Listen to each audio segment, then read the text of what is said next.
ও মাই god, এত স্পিডে চালালে তো অ্যাক্সিডেন্ট হবেই সাধারণত। এই ঘটনাটি ঢাকা মাওয়া হাইওয়ে রোডে ঘটে।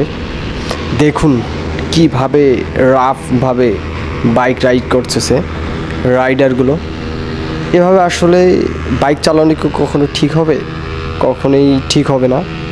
এর কারণে দুর্ঘটনাটি ঘটে এবং বাইকাররা কোনো রকমে পিক আপ চালককে রেখে চলে যায়।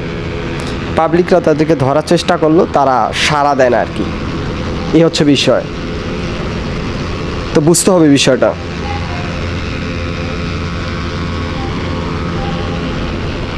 আপনারা বলুন, এই অবস্থায় যদি বাইকটি চালানো হয় তাহলে কি নিয়ন্ত্রণ তাদের মধ্যে থাকবে কি থাকবে না? এই হচ্ছে বাংলাদেশের রাইডারদের অবস্থা। তো আমরা দেখি সামনে কি ঘটতেছে।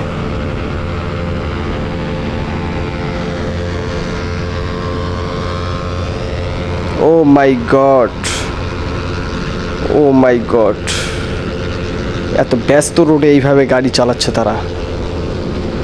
Unbelievable, unbelievable. বিশ্বাস করবেন না আপনারা। ঠিক 30 সেকেন্ড পরেই দুর্ঘটনা ঘটে, কিন্তু তারা জানতো না যে এইভাবে দুর্ঘটনা ঘটবে ঢাকার মতো একটি ব্যস্ত শহরে, তাও আবার হাইওয়ে রোডে। দেখুন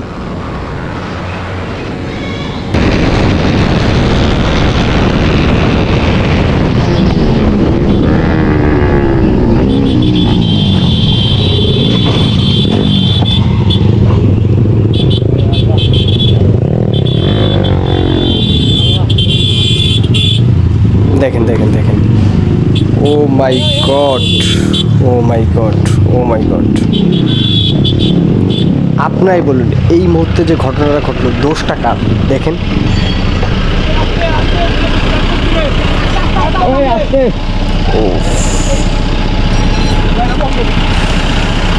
একজন সাইড কাটতেছে সিস্টেমে, সাইড কাটতেছে সিস্টেমে, একেও দেখে পরবর্তী জন আবার চলে যাবে। দেখেন দেখেন দেখেন, চলে যাচ্ছে। ও মাই গড, পাবলিক ধরার জন্য চেষ্টা করতেছে। এই যে পাবলিক আটকাচ্ছে, কিন্তু তারা থাকছেই না। তারা একদম বেপরোয়াভাবে গতিতে আবার রাইড দিয়ে চলে গেল। এই হচ্ছে ভাই বাংলাদেশের অবস্থা। কি বলবো, কিছু বলার নাই আসলে।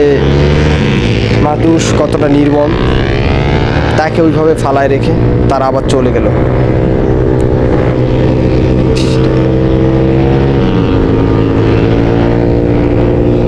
তো আমরা যখন বাইক চালাবো অনেক সতর্কতার সহিত চালাবো, কারণ আপনি যখন একটা রোডে উঠবেন বাইক শুধু পিক আপ আরপিএম টানলেই দৌড় মারে, কিন্তু আমাদের মন নিয়ন্ত্রণের বাইরে থাকে। এই জন্য এইভাবে বাইক কখনোই চালাবেন না আপনারা।